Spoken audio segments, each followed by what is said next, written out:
Ladies and gentlemen, boys and girls, welcome back to the video on my channel. Today we're going to be talking about why technical analysis always pretty much beats fundamental analysis unless there's very few exceptions pretty much, okay? Look, prime example, Hello Labs, okay? Hello Labs pretty much it's a coin that has to do with like the show. They're going to be talking about crypto, this and that, yada yada, okay? The news came out. Sorry, the video came out. The first episode came out, and price just like rejected. Okay, it just sold off. Okay, then people were like, "Oh well, I'm saying like dip this and that. Bitcoin was dipping to whatever. Make excuses."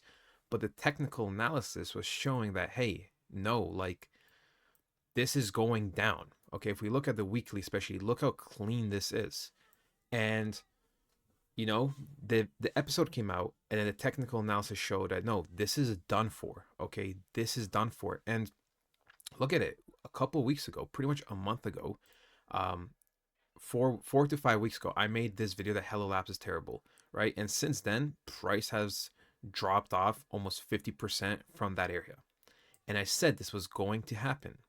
Why? Because the technical analysis showed that this is going to happen. So pretty much, right, if we look, if we break it down very, very quickly, we go on like daily, for example, like we can see price was pretty much going down and down and down. It had a spike, right? It had a spike, but then it had a sell off. We broke structure here. If we go back to the weekly, we broke structure here. We went down to pretty much like support and resistance type area. And then we had a bounce back up, right? But look where it closed. It's pretty much just going into this candle right here, and then we closed here, and this blue line was pretty much a support and resistance. And I said, hey, like it doesn't matter what news comes out for this coin, the technical analysis shows that this coin is done for. Okay, this coin is done for. I'm a person that personally got out of this coin way before like this whole thing dumped, and I said like, yo, I was high on this coin first too, but then the news came out, the technical analysis showed that hey, like no, this is bad, and boom, there we go. Like it doesn't matter what good news pops up now, the technical analysis shows that this coin is done for now. Something drastic would have to change, and this is what I'm talking about. The exceptions would have to happen for this coin to have a big turnaround. But as of right now, it's over.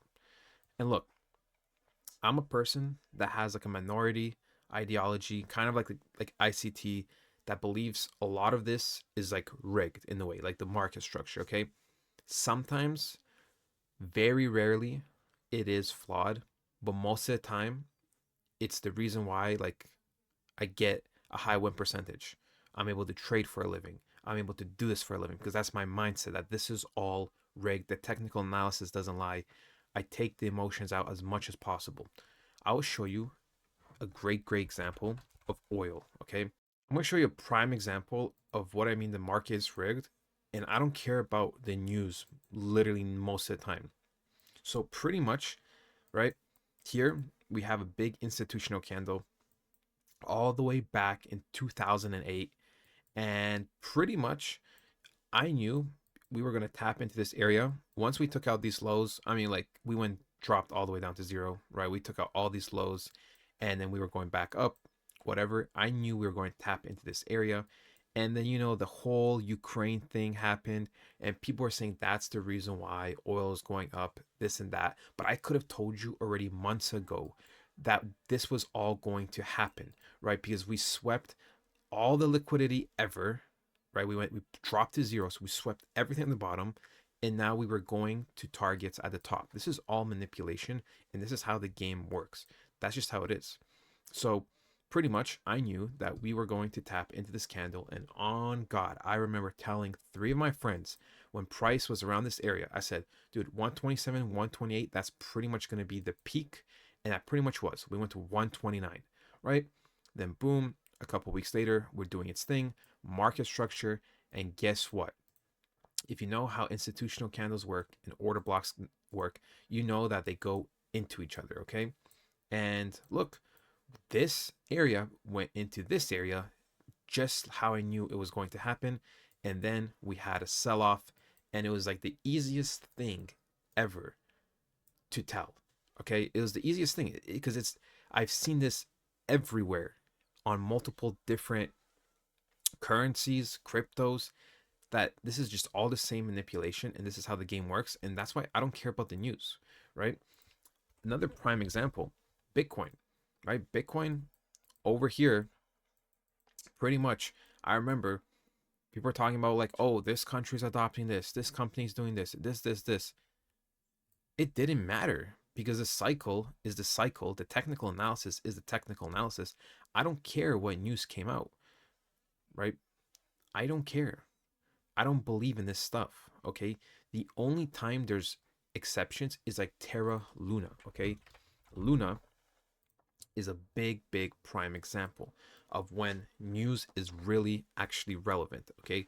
Because there was big news that came out Terra Luna, that they're doing this, they're doing that, that pretty much broke the fundamentals of the coin. Everyone was like, no, this is a scam. Look at it, right? The coin was once 120 bucks. It is not even worth a penny now. So that is like the only time news is relevant, okay?